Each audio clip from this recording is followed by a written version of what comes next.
When you come into West Coast Armory North, you know you'll get great service. But did you also know that we offer the lowest prices around, guaranteed? That's right, we will meet or beat any local price, even the big box stores. Why would you go anywhere else? And for a limited time, mention this ad and get a free range pass or 10% off any accessory in the retail shop.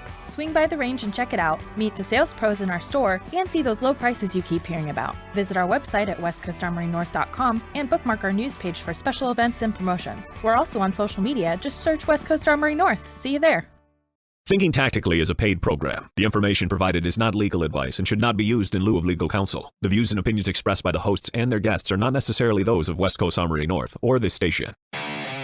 Every day, we hear stories of innocent people who are the victims of violent crimes. Do you want to leave your personal defense up to someone else? Or take the initiative and be responsible and prepared to defend yourself and your family? If you answered yes, this is the show for you. Thinking Tactically, personal security for today's world. And now, here are your hosts, John Holshin and Kevin Smith.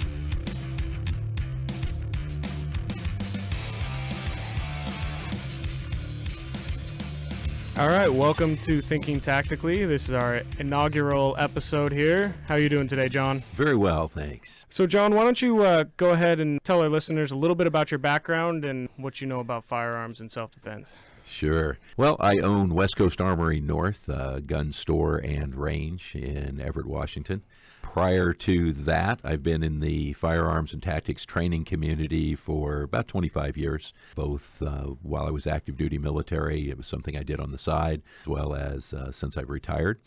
I started off I grew up around guns. My family were hunters and fishermen and outdoor people. And, as a little kid, I can remember going to the gravel quarry to shoot 22s, shoot cans and that sort of thing. Got into competitive shooting in junior high school and high school. Date myself a little bit. We still had small bore rifle competition in school when I was in junior high school and high school. So from there, got into pistol shooting competitively a little bit, IPSC and some of those type organizations. Went into the military, had a career in military intelligence and special operations. I was a Special Forces weapons sergeant for a good bit of my career. So did a lot of teaching, a lot of exposure to different firearms along the way. So who's a better shot then? Because I know your general manager down there, Jason, is a pretty good shooter. So who's a better shot between the two of you?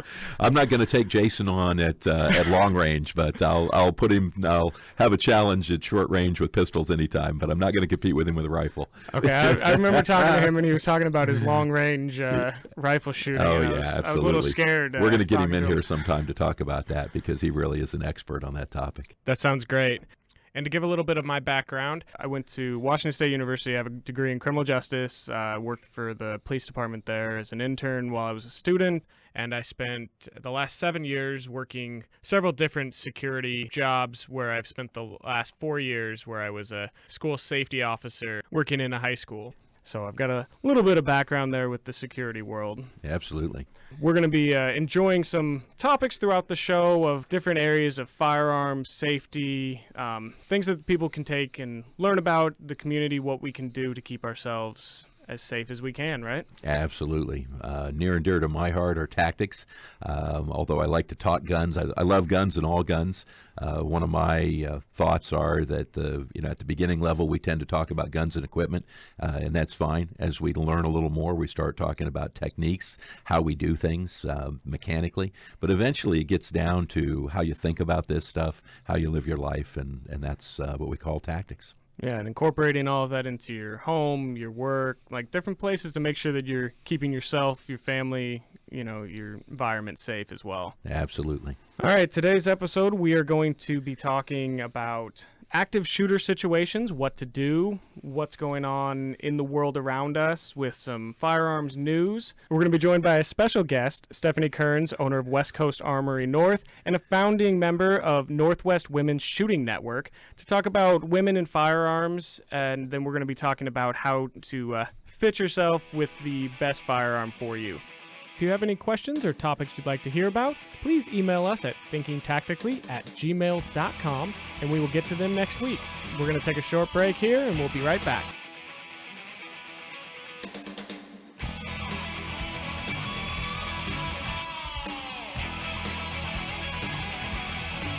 You're listening to Thinking Tactically, personal security for today's world. Brought to you in part by West Coast Armory North, providing expert personalized service to each individual client. For more information, log on to westcoastarmorynorth.com.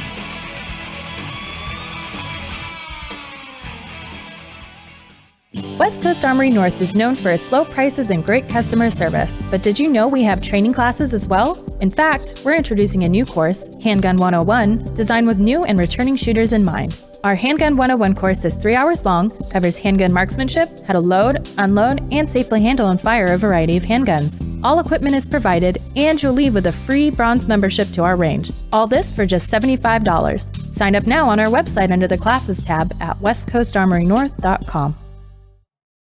Insights Training Center is locally owned and nationally recognized and offers the most complete self-defense, firearms, and tactical training available to civilians and private organizations, law enforcement, and military. In business for over 20 years, they've taught more than 20,000 private citizens, law enforcement officers, instructors, SWAT teams, corrections personnel, security officers, and military personnel, offering classes from basic self-defense and handgun safety to advanced tactic classes and everything in between. Insights Training Center has a course for you.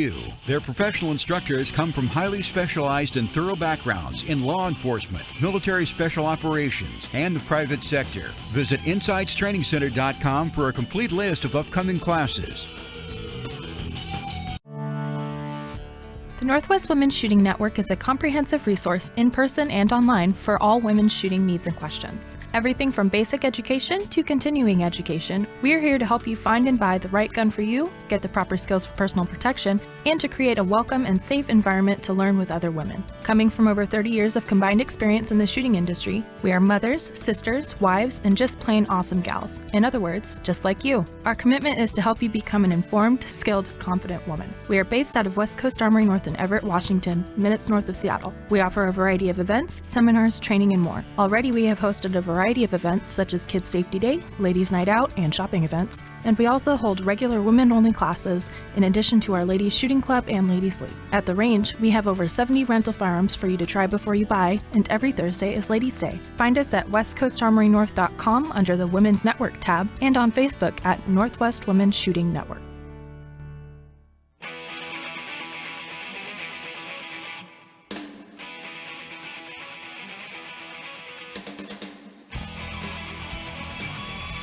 Taking responsibility out of someone else's hands and putting it into yours. This is Thinking Tactically, personal security for today's world. And now, back to more of the show. Here are your hosts, John Holshin and Kevin Smith.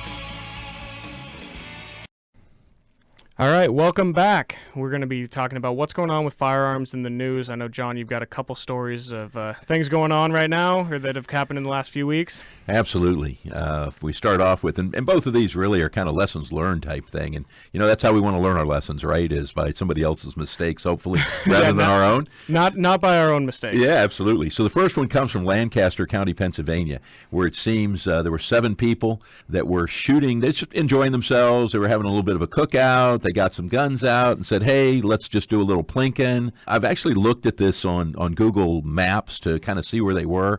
And they're out in the country. It's out in the county. They've got quite a bit of property, it looks like. And according to the story, they were firing at a stump out in a pasture. And somehow over the period of several hours of shooting, one of the bullets, one of the projectiles, bounced off. It took some crazy bounce, went over an intervening tree line and struck a neighbor about a half mile away, just under a half mile away. And it just really brings out that, you know, even when you're out in the country, you just bullets do crazy things. I've seen them hit a stump and come back at us at the firing line, take off in all kinds of crazy ways. And, you know, I just want to remind folks that really you got to pay attention to where you shoot. You know, I love shooting and I love guns, and we have to do it safely in this day and age, both for ourselves, for others, and just because, you know, this stuff out there in the news just doesn't help us. So what do we have to do? We have to make sure we have a solid backstop anytime we're firing. We need a backstop that will absolutely stop those projectiles, because we are responsible for the final resting place of every bullet we launch. And it doesn't matter how unlucky the situation is to make that determination, it still comes down to where did the bullet that you fired end up. Absolutely. Unlucky or unlikely. And in this case, it's led to these folks currently being criminally charged. Do you know what they were firing? You know, the story just says 7 handguns and 3 rifles over a several-hour period. So no idea the caliber, that sort of thing. It appears by the description of the injured party, the victim, that it was probably the projectile, when it struck her, didn't have a lot of power left. It was, I'm sure, some kind of just very unlikely ricochet. But, you know, there we are. Wow, that is unfortunate for the victim to have that happen, and then also just making poor decisions on not making certain that you have that solid backstop. Now, I have a question, because you guys have the range down there. Sure. What is it that you guys use as to make sure that your backstop's solid? Yeah, our berm is rubber, and depending upon which bay you're in, we actually have 3 firing bays. We either have granulated rubber, or one of the newer things in the industry these days are rectangles of rubber that are actually cut from the leftovers of industrial conveyor belts. And bottom line is that, you know, you've got to be able to stop those projectiles in a specific place. You know, it really brings us back to the Universal Firearms Handling Rules. So Universal Firearms Handling Rules are something that we just believe in absolutely. And right from the title, it tells you what it's all about. Universal, all guns, all places, all times, period. You know, the number of people that have been shot with what were supposedly unloaded guns is legion if you look at those accident reports, right? How many times have you heard, I didn't think the gun was loaded? Wasn't there a video that went viral about a police officer who adamantly told everybody that it was not loaded, and then he happened to shoot himself? Yeah, discharged it into his leg or foot. Absolutely. So we like to say that, you know, if you follow these rules, you should never be party to one of those type of situations. Rule number 1 is treat all guns as if they're loaded. Period. We don't have a different set of handling rules or different ways to handle a loaded gun from an unloaded gun. It's a gun, it's always a gun, and I'm going to treat it like a gun, which means I'm going to follow the other 3 rules always. Now, some folks might say, hey, wait a minute, you know, I've been around guns, and you know, you need to clean them, you need to do things with them that you wouldn't do with an unloaded gun. And part of that in that first rule is, if I'm going to do something like that, I need to, first step after unloading the gun, is make it inert. In other words, I need to disassemble it to the point it can't fire. Now it's parts of a gun, all right? Parts of a gun that are small enough they can't fire. All right, now I can look down the bore, you know, that sort of thing, to inspect to see whether I cleaned it properly and that sort of thing. So that's rule number 1, is always treat all guns as if they're loaded. Rule number 2 is never let the muzzle cover anything that you're not willing to shoot. Some people say destroy, some people, yeah, different words, but we're getting at the same thing here. We need constant muzzle awareness when we're handling a gun. It's just that simple. So there's some implied tasks. You have to know where your gun is pointed at all times. Particularly with a handgun, it's easy. I've seen people do crazy things. I've seen someone literally scratch his head with the barrel of his gun.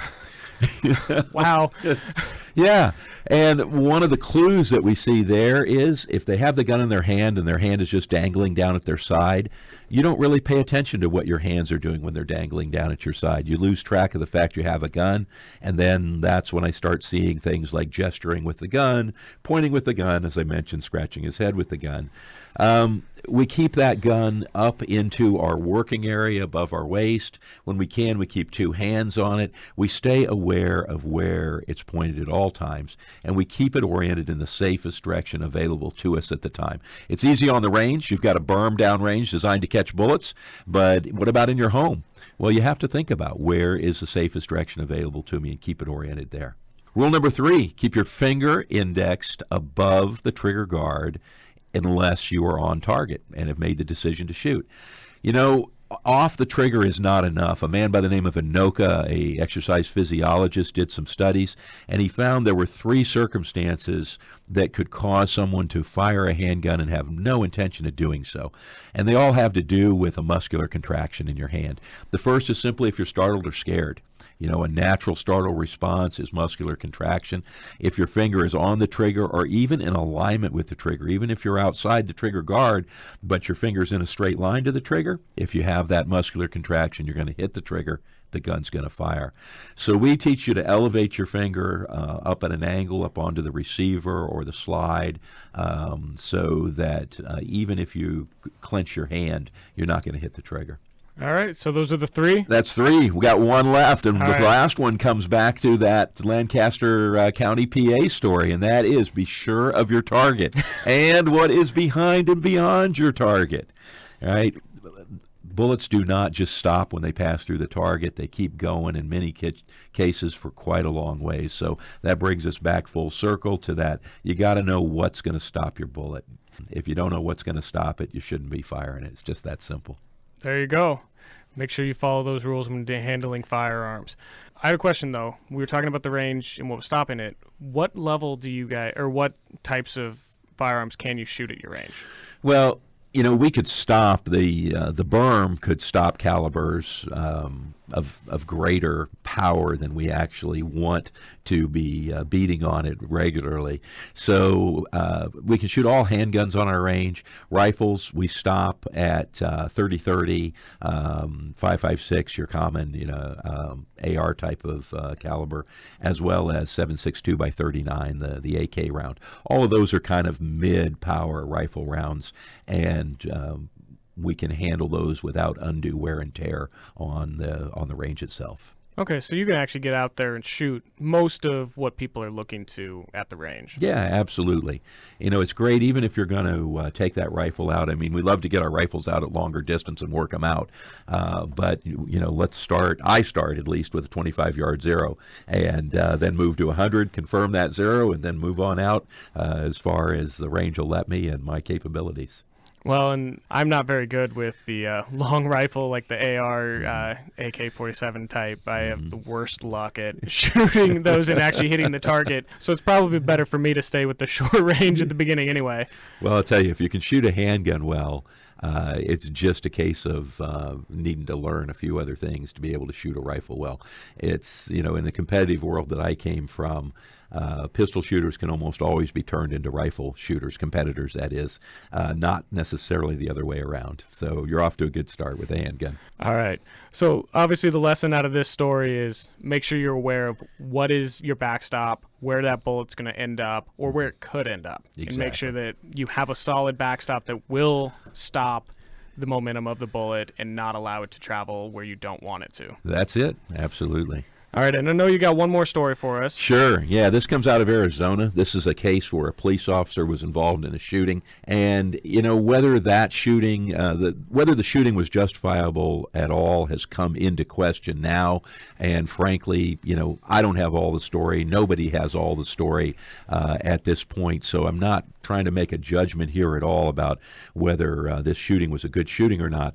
But what has come out and is now a significant factor is something that I do want to bring up, and that is that the officer involved, this was a private weapon. In his agency, they're allowed to use their own rifles as patrol rifles as long as they qualify with them and that sort of thing. So this was his private AR that he was authorized to use on the job. And one of the things that has come out now is he had a modification to this where he had replaced the dust cover, a certain part on the rifle. And this particular dust cover had an inscription on it, and it's not uncommon. I went online last night and was looking at just what's available, and boy, you can get everything from you know, a pirate's flag to displaying the logo of your favorite sports team to all kinds of political and philosophical commentary. In this case, what he had on his rifle used a bit of profanity, and also could be construed to indicate that he did not have an appropriate concern or care for human life. And this has come back to bite him in a big way. He's now under indictment for second-degree murder, and a portion of this is based on the fact that he had done modifications to his gun that seemed to indicate that he just wasn't a careful, thoughtful person in his use of force. And, you know, I understand wanting to personalize our firearms, but if this firearm is something you may ever use in a self-defense situation, you really need to think about it. Having something like kill 'em all, let God sort 'em out on your firearm is really not going to portray you in the best light should you have to ever explain your actions and there be any question about it. Yeah, there's a big difference between a logo for the Mariners versus having something that directly could be construed as a lack of concern. Yeah, absolutely. So, it's just something to think about, that if this is meant to be what I call a serious firearm, a firearm that might be used in self-defense, and certainly in the case of a police officer, we really need to think about what messages we are sending when we start putting stuff like that on our gun. Yeah, that's definitely a good lesson for our listeners to take heart of is, make sure that what you're doing and what the purpose of your firearm is. And if your purpose is protection, self-defense, then we need to make sure that it's done in a way that respects what that means and what that could mean. Yep, absolutely. So, we're going to take a short break, and when we're back, we're going to talk about active shooter. So stay tuned.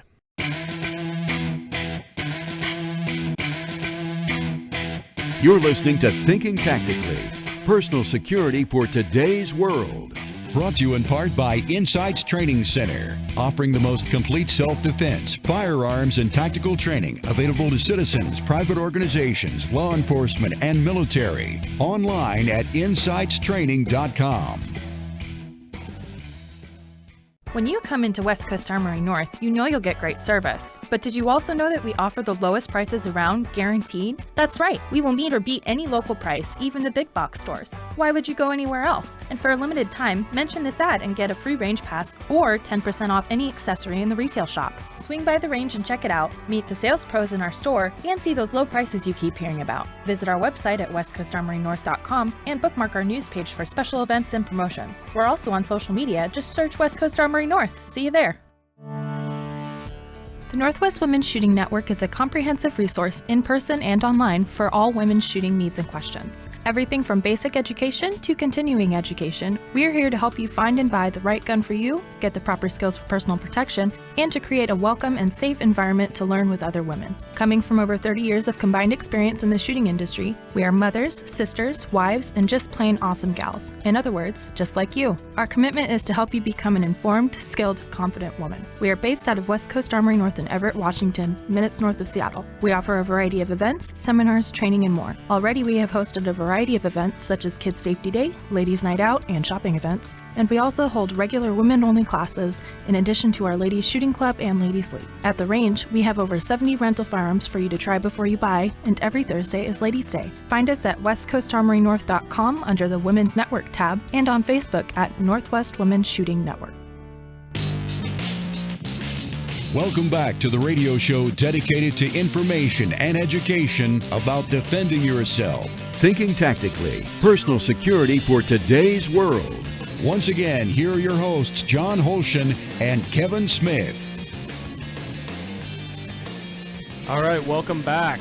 So we're now going to be talking about active shooter and what that means about preparing yourself. We're looking to discuss a little bit about what we can do and what to prepare. Sure. So John, why don't you go ahead and intro us into where we're going with this? Yeah, this is a great topic because there's a lot of misinformation out there in a lot of different ways. And for most people, the first thing they think about as far as a personal action, what should I do if I'm ever around an active shooter event? Mostly what people have heard about is lockdown. Now, lockdown is something I'm sure you know a lot about from your time as a school resource officer. But lockdown came about for that very specific application, where you've got a situation where you have a group of minor children that have been entrusted legally and morally into the care of a limited number of adults. And they looked at that situation and said, what can we do? And really the only viable strategy that came to mind as far as the kids went was to secure them, to lock them down.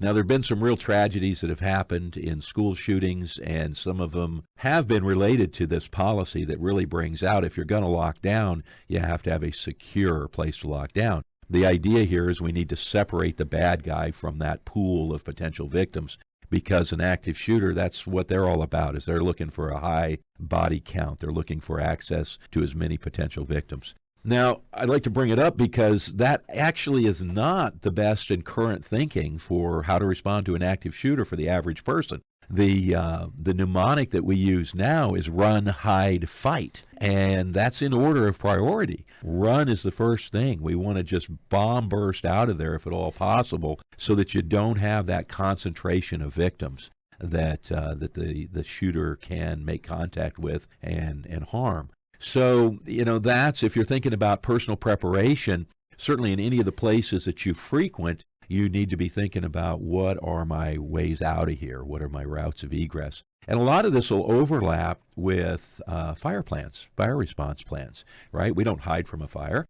We get the heck out of there, right? It's knowing where those exits are. Exactly, knowing where the exits are. Now, one thing that will be different, however, in an active shooter situation is, remember I said we're trying to deny him those concentration of victims. So the fire plan would have you going to an assembly area for accountability. And we don't want to do that. I mean, the shooter may be somebody knowledgeable about the location. If you're talking a workplace violence situation, they already know the plans also. So we don't want to go and just assemble everybody in an area that could be access to the shooter, or in a terrorist situation, maybe even a location where they put an explosive device. So once you exit, then keep going is the idea. Keep going and spread out. And accountability will take care of itself later. It's particularly when we're talking about adults. We don't have business does not have a requirement. They don't ask people where they're going to lunch. They don't have accountability of where they are every moment. They'll call in and take care of itself. So number one is run.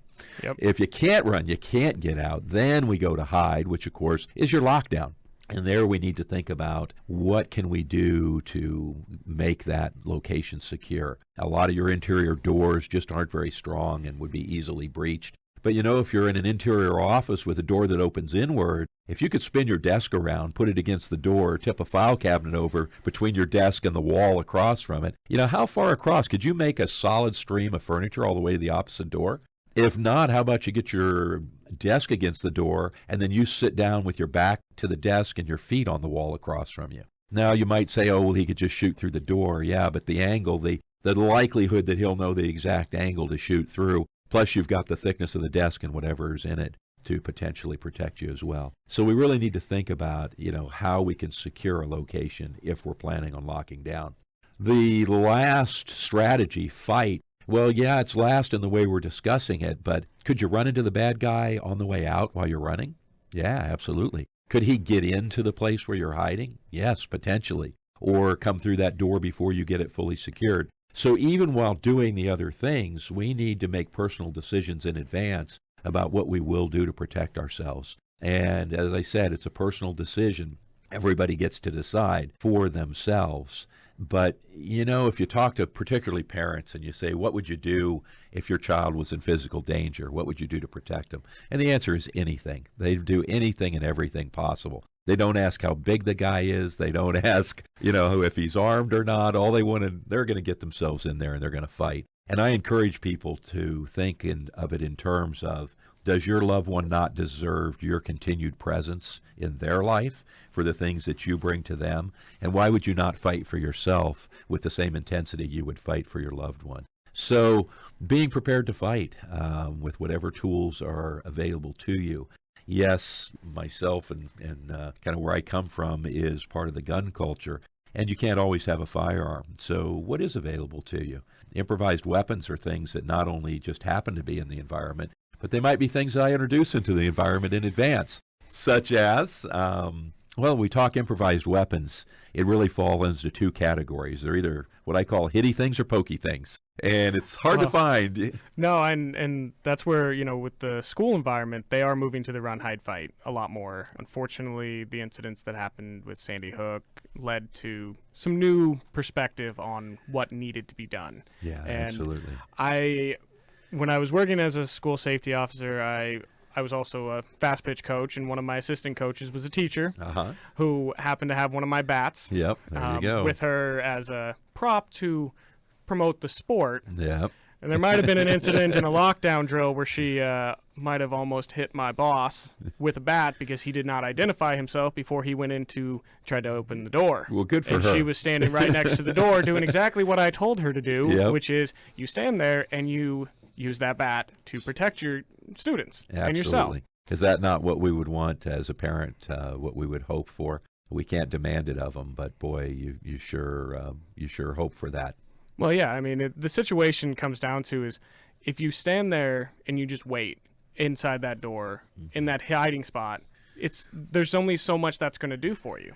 At a certain point, if someone comes into that door, are you going to be a sitting duck, or are you going to be standing there prepared to defend your life and those else in the room while you're there? Absolutely. And that's where Yep. standing offset the door, standing behind a wall that can't be seen with some sort of In improvised reach. weapon, you Yep. know, Yep. that you can hit somebody Sure. in the T-zone of the Yep. face, Yep. whether or not it's in the stomach, somewhere to Yeah, I do talk damage. about, if you've got just even two people, that it's not a long, involved plan. It's just you decide, okay, one of us is going to grab a hold of the hand holding that gun, and we're going to push that gun in the safest direction available to us, away from people, and try and hold it there. The other person is going to apply force, and at this point, you're fighting literally for your life and the life of people around you. How much force you apply, it needs to be enough to solve the problem. That's the bottom line. And yeah, absolutely. I tell folks, that's one of the things I mention to teachers. I ask them, is it reasonable for you to have a baseball bat, ball, and glove in your classroom? If so, that bat has more than one use. I was going to say, definitely baseball and fast pitch coaches can use that logic. Sure, absolutely. Nobody likes to think about it, and when we think about self-defense, I say hitty things and pokey things, and pokey things are real personal. That's up close and ugly and nasty. But you know what? If somebody's going to kill you, I would hope you'd think in advance about what you're willing to do. And a pokey thing might be it. And, I think everybody ought to have, for example, some screwdrivers in their workspace. You might have a maintenance department, but it's a lot easier than calling maintenance that loose screw on your reclining chair or whatever. And I'm not talking a foot-long screwdriver. I'm talking just a normal screwdriver. If you had to, you put that in your hand like an ice pick and apply that to the facial area. I know I'm getting kind of graphic here, but again, this person's trying to kill you. And people are very sensitive about their eyes and react very well. And in that kind of situation, we need him to be more worried about being hurt than hurting us. So run, hide, fight. It's worth thinking about. The other thing I'll put in there is this thinking really is not fringe. It's not it's not out there. This is mainstream at this point. The city of Houston, which I believe is the fourth or fifth largest city in the United States, their emergency management department has produced a video called Run, Hide, Fight. It's just under 5 minutes long. The target audience is every citizen of the city of Houston, Texas, and it goes into just this. Obviously, minors, those either parents, watch it first and decide it is a mature topic, decide when your child is ready to see something like that. But I encourage everybody to look that up. You can find it on YouTube. You can find it on the City of Houston's website. It is in the public domain. You can actually download it in HD format and use it in a work environment if you desire to, that sort of thing. So Run, Hide, Fight, City of Houston is a great video. I encourage everybody to take 5 minutes and watch it. It could make a difference at some point in your life or the life of a loved one. Yep, and on YouTube, literally all you got to do is type in Run, Hide, Fight, and they'll bring up the video on how that system looks in a workplace environment. Exactly. And I know that the schools are trying to go more towards that idea. I know some of the schools have actually shown the videos to the staff, trying to get them to start thinking about, especially like if you're in the hallways, if you're in the cafeteria, you can't hide. Sure. So you need to run to a place at the very least that you can hide. Exactly. And generally, if you're able to run to a classroom, you should probably be able to run to an exit and then scatter from the situation. And then we will find, they will find you and make sure you're safe afterwards, the Sure. school representatives, but get yourself out of the building. Right. Get yourself away if you can. Absolutely. And that's something I work with companies. I have a consulting company as well, and I work with companies to produce this as part of their emergency action plans. Sometimes there's various things you can do. There might be interior doors. We use that in the schools now, Sometimes there are interior doors in the hallways between various wings. And if you know you've got a problem in one wing, let's lock it down. You need to still be able to escape, so your fire doors still work from the inside, but nobody outside needs to be getting in once something's going on. And sometimes that's appropriate in the work environment, in churches, in public spaces as well. There's a lot to think about there. Yep. Up next, we're going to be joined with Stephanie Kerns to talk about women in shooting. So stay with us. Awesome. Also, remember to email us your questions, thinkingtactically@gmail.com. You're listening to Thinking Tactically, personal security for today's world. Brought to you in part by West Coast Armory North, providing expert personalized service to each individual client. For more information, log on to westcoastarmorynorth.com. Insights Training Center is locally owned and nationally recognized and offers the most complete self-defense, firearms, and tactical training available to civilians and private organizations, law enforcement, and military. In business for over 20 years, they've taught more than 20,000 private citizens, law enforcement officers, instructors, SWAT teams, corrections personnel, security officers, and military personnel, offering classes from basic self-defense and handgun safety to advanced tactic classes and everything in between. Insights Training Center has a course for you. Their professional instructors come from highly specialized and thorough backgrounds in law enforcement, military special operations, and the private sector. Visit InsightsTrainingCenter.com for a complete list of upcoming classes.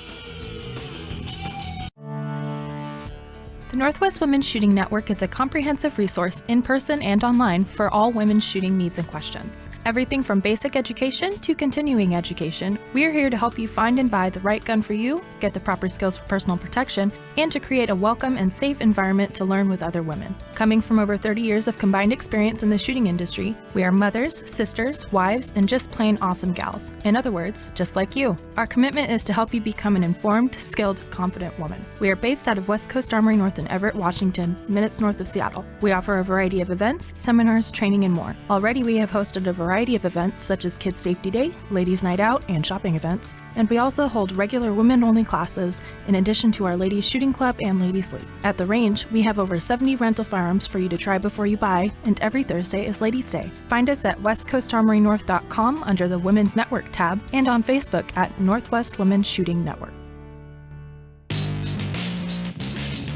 You're listening to Thinking Tactically, personal security for today's world. Heard every Saturday morning at 9 a.m. on Fox Sports 1380. Once again, here are your hosts, John Holshin and Kevin Smith. All right, welcome back. We are now joined in studio by Stephanie Kerns, the owner of West Coast Armory North here in South Everett, and the founding member of the Northwest Women's Shooting Network. Welcome to the show. Hi, I'm so glad to be here. All right, it's great to have you. Can you help me and the listeners understand what it is that the Northwest Women's Shooting Network is about? Okay, you bet. As owner of West Coast Armory North, we see and work with a lot of women that come in to shoot and or to buy their first guns. And we decided that we also wanted to be a place where women can come and be supportive and educated about that first, if they choose to buy a gun.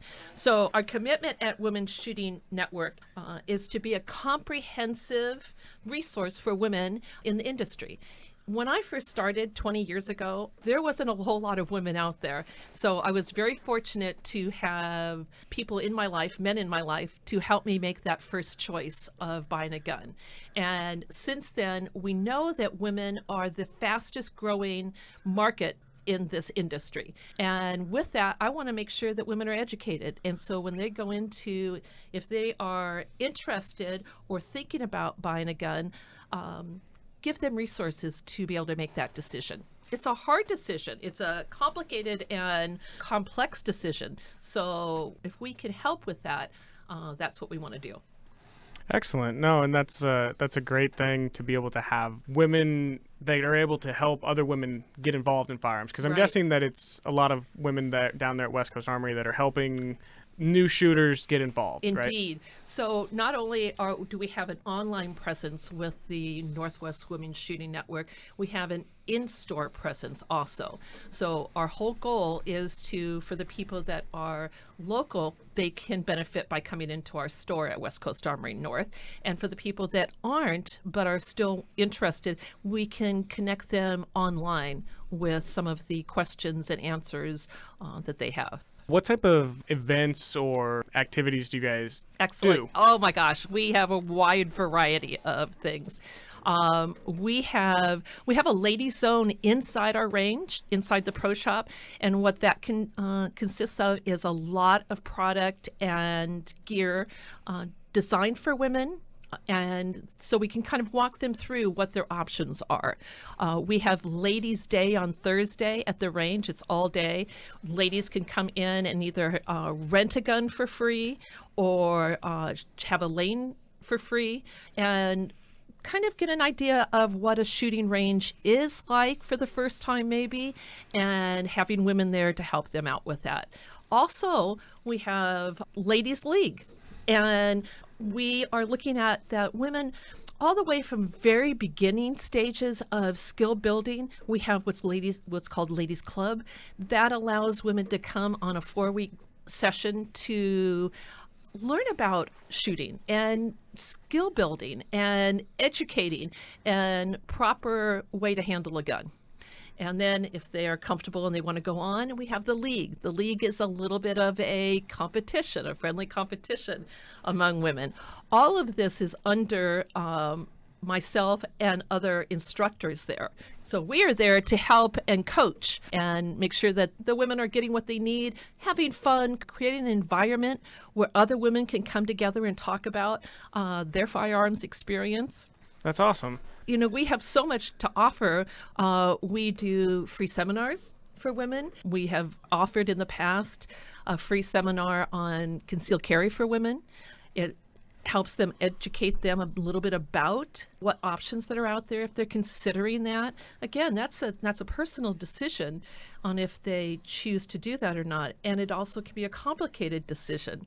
So we talk all the way from what that means, to get a concealed weapons permit, the laws considering choosing to carry. And in the seminar, the concealed carry seminar, as I said, we go through a lot of different things. And one of them, which is really quite important, is the laws of self-defense and the laws of concealed carry.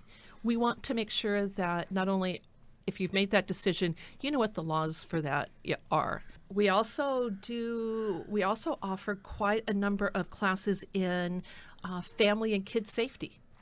So we have at West Coast Armory North offered Kid Safety Days, where we want the parents that either own a gun or don't own a gun, it doesn't matter, come in and get educated on how to keep their kids safe around guns. And we've offered this as a free seminar several times a year that we do it.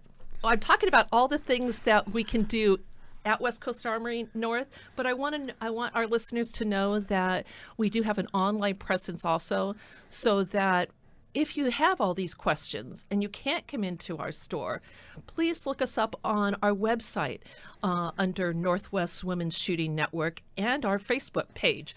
Both of those will have a lot of content so that we can give that out to women that are not local, of course. Okay, so what is the webpage? The webpage is westcoastarmorynorth.com, and it will be under Women's Shooting Network. Okay. And under that, we have a whole kind of stage of how to get started, what questions to ask when you go and are looking for a firearm. Well, and I know that I'd seen on your guys' page something about a shooting and wine night. Oh. I just want to preface, the wine comes after the shooting, right? Absolutely. The guns are all put away, right? Absolutely. We have had some great success with our Ladies' Night Out, is what we call it. And what we've done in the past, where we've had one night over 100 women come, and it's Ladies' Night Out and/or a private shopping event for women. And how we say it is, come try before you buy. Part of making the decision to buying a gun is hopefully making the choice for themselves and not having somebody else make that choice for them. I mean, by going to a gun store and just saying to a salesperson, I'm thinking about buying a gun, and they might suggest the smallest gun available for a woman. We say, come and try them. Let you be the decision on what feels right for you. And so we have a special night where we can help you make that decision. We have all of our staff there that night and are offering to do it for you. It's a private event. We have it on our website when we do it. Usually we offer that maybe once a quarter. Been very successful. We actually had Como News come and do a whole segment on it and show how exciting these women were. And most of them were first-time shooters and first-time buyers. Now, I know, John, you were wanting to talk about finding the right fit for a handgun. So, absolutely. Stephanie, what do you see? Is there a pattern that you see when a woman comes in and has maybe never shot a gun before and starts looking at guns? From a woman's perspective, what might be some of the thoughts that impact on that decision? John, I'm not sure if I'm hearing your question right. From a woman's point of view, when I walk in as a new shooter, when I'm on at our store and I'm at the pro shop and a woman comes in, it's usually with herself, by herself maybe, or with another girlfriend, or even with her husband. And depending on if they've been educated or not, what questions they're asking. Exactly. So one of the things that we've seen is that women tend to gravitate towards smaller guns. Yes. And that's something that we work together, Stephanie and I and our staff, to educate them. You know, if we start off with, here's a hypothetical situation. We tell a lady, you have won a gun, and it's come down to between these two models, and one is what's typically called a subcompact, just a really small gun, and the other is what is typically called a compact, but is really become kind of the medium size. And we find if we start in the showroom, probably 7 or 8 out of 10 women will gravitate first toward that smallest gun. Do you have a sense of why that might be, Stephanie, for that uneducated person, uneducated shooter? I think that in overall in the industry now, we have been told, women have in the past been told, and I don't mean to be demeaning by any means, but, you need a small gun for your small hands. Yeah. And that is... The misogynistic statement is, yes. and we used to hear it years ago more often, I need a little gun for the little lady. Yes, and you can't handle a big gun, you can't handle a larger caliber. We know all of that is untrue. Well, and that's exactly the point, is it seems like, though, that first-time shooter hasn't had the opportunity to learn that. So they tend to gravitate, I could say 7 or 8 out of 10 would gravitate toward that smallest gun. Yeah. And what we found is if we can start them off on the range with shooting, and I tell them exactly the same thing, you've won a firearm. You get to take one of these home tonight. The question is just which one, and you get to shoot and decide. And we see it almost exactly flip, where 7 to 8 out of those 10 will choose not the very smallest, but the next size up. Correct. And we find that's because those smaller guns really are that little package. When the gun goes off, you feel more recoil. It sounds louder. There's more blast. They're less pleasant to shoot. They jump more in your hand. They roar at you more. And frankly, they're harder to shoot accurately. And as an experienced shooter, we consider those little micro guns to be experts' guns. Yes. But unfortunately, a lot of beginners, that's what they're attracted to. And it really gets them off, in my opinion, to a bad start, in that they're unlikely to develop any real proficiency with the firearm or comfort with it, because it's not comfortable to shoot and it's not fun to shoot. So we really love it when we can take beginning shooters of whatever gender, but particularly the ladies and people with smaller hands gravitate to the smaller guns, and let them shoot both and try try it. And really, often they're surprised, and they Yes. find they don't want the biggest gun in the case, but they don't necessarily want the smallest gun in the case either. That is once so you're shooting. true. So true. In the league, what we'll do in the shooting club, we will, at the end of a 4-week session, we will actually have a variety of guns out there. Sometimes it's all the ladies, the 12 women that are there shooting, and we say, okay, let's go ahead. Let's open it and everybody shoot everybody else's guns.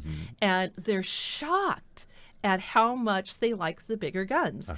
However, they have been either they chose to buy a smaller gun. Sure. In classes that we do, we have the same thing. I do have a story regarding smaller revolvers, which were really popular for women. Absolutely. A small gun for a small lady, and we just want something for home defense. They will come and shoot it. What they find out is they don't like it, and they don't want it, and they don't want to continue. And so we want to educate women and make sure that they are buying the gun that they feel comfortable with. And it makes a huge difference. They walk out of purchasing a gun like that fits their hand, that feels comfortable, and they get excited. And then they want to come back and do some more shooting. And boy, I can't tell you how many times that happens. Yeah, and that's something that they can accomplish a number of different ways. We have a great staff. We not only the women on the staff, but our guys all have women in their lives and are involved in this, working with the women, and have learned from our women instructors and women staff what works for them. So we always try and have a woman on shift to be able to work with you. But even if we don't, we've got a guy that she has trained well, that Stephanie has trained. And, we have a class we call Handgun 101 that is great for people in this situation. In that class, you get to handle about a dozen different guns, and then choose among them 3 or 4 of them to shoot and help you make your decision. Another way you can learn more about it is our rental guns. On our range, we have over 70 rental guns available of all calibers and sizes, and you can come in and for a single $15 fee, you can literally shoot all of the guns in the case. If you want to spend that much time there, a single $15 rental, you take a gun, when you're done with it, bring it back, we give you another one. So you can try those things out, because we like to say that buying a gun without shooting it's like buying a car without driving it. If all you know is how it works for you when it's sitting at the curb, that's part of it, but that isn't all of it. Right. So we really enjoy getting people in and helping them purchase something they're going to be happy with and enjoy in the long term, and have proficiency with should it ever come to a self-defense situation. We have had people come into the store and rent a gun and have bought several boxes of ammo, keep trying it, and say, gosh, I need a break. I just need to go get something to eat. Can I come back and try some more? And we say, absolutely. It's for the whole day. You can try all the guns you want in that time frame. It's just you guys that get to clean it, right? Yep, we take care of the cleaning as well. So that's even better. You try 70 different handguns and you don't have to clean them. That's right. Absolutely. All right, well, Stephanie, it has been a pleasure to have you. It seems like you guys are doing a great job of getting women involved in taking personal interest in their own firearms, training, knowledge, and just taking pride in knowing what they're doing. Yeah, absolutely. And we have a lot of things coming up that women can get involved with, not only with training. They can certainly look us up on our Facebook page, Northwest Women Shooting Network, and we keep that updated all the time with different events that we're going to do, different classes. We are going to also be at Northwest Women's Show this year. It's April 15th through the 17th, and I believe it is at CenturyLink. So lots of good things happening there, and we'll be there supporting women in shooting. Thanks again, Stephanie. We're going to take a short break, and we'll be right back. You're listening to Thinking Tactically, personal security for today's world. Brought to you in part by Insights Training Center, offering the most complete self-defense, firearms, and tactical training available to citizens, private organizations, law enforcement, and military. Online at insightstraining.com. West Coast Armory North is known for its low prices and great customer service. But did you know we have training classes as well? In fact, we're introducing a new course, Handgun 101, designed with new and returning shooters in mind. Our Handgun 101 course is 3 hours long, covers handgun marksmanship, how to load, unload, and safely handle and fire a variety of handguns. All equipment is provided, and you'll leave with a free bronze membership to our range. All this for just $75. Sign up now on our website under the Classes tab at westcoastarmorynorth.com.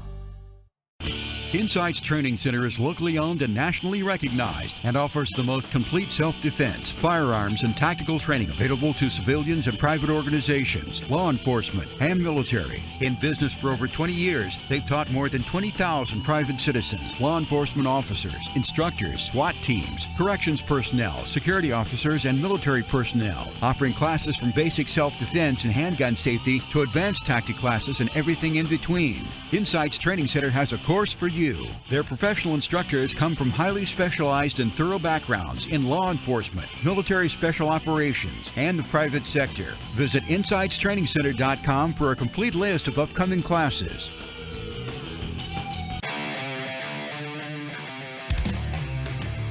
Welcome back to the radio show dedicated to information and education about defending yourself. Thinking tactically, personal security for today's world. Once again, here are your hosts, John Holshan and Kevin Smith. Welcome back. Earlier in the show, we had talked about the 4 universal rules for firearms handling, and we wanted to recap that for our listeners if you missed that earlier. So, John, why don't you help us? Rule number 1, always treat all firearms as loaded.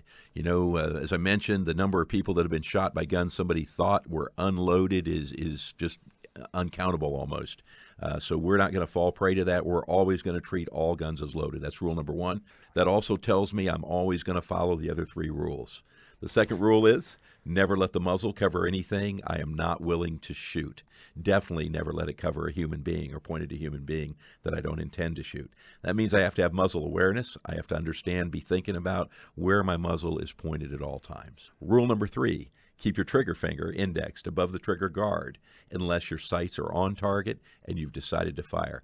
This is the rule that keeps us safe in situations where we're startled or have some sort of physical reflex that causes our hand to clench. It's not enough to be off the trigger. Our finger needs to be out of alignment with the trigger. So even if my hand clenches, it can't contact the trigger and cause me to fire that weapon unintentionally. Rule number 4, be sure of the target and what is beyond the target. We've got to positively identify what we're shooting at any time, whether we're talking a hunting situation, the specific animal and where we want to hit it, a self-defense situation to know that this is indeed a deadly threat. And even if we're just plinking or target practicing, be sure of the target and what's beyond and behind the target. Is there a backstop that's positively going to stop that projectile? We cannot stress enough how important it is to follow these rules. We're talking about not just your own safety, but the safety of everyone around you. So following these rules is critical to handling firearms, being around firearms, and making that a part of your life. All right. Next week, we'll be joined by Greg Hamilton, owner of Insights Training, and we'll be talking about the importance of properly learning how to handle your firearms and taking training courses. We'll also be talking about firearms in your home and home defense, amongst other topics. So please tune in next Saturday at 9 a.m. We want your feedback, so please email us any questions or topics you'd like to hear about to thinkingtactically@gmail.com, and we will try to get to those questions and topics in later episodes. We want to thank you all for listening today to our inaugural episode of Thinking Tactically, Personal Security for Today's World. And remember, you can always check us out on Facebook at West Coast Armory North, and then online at westcoastarmorynorth.com. And always stop by the store right here in South Everett. You can stop on by. It is open Tuesday through Sunday from 10 a.m. to 8 p.m. Until next week, stay safe and enjoy the sunshine.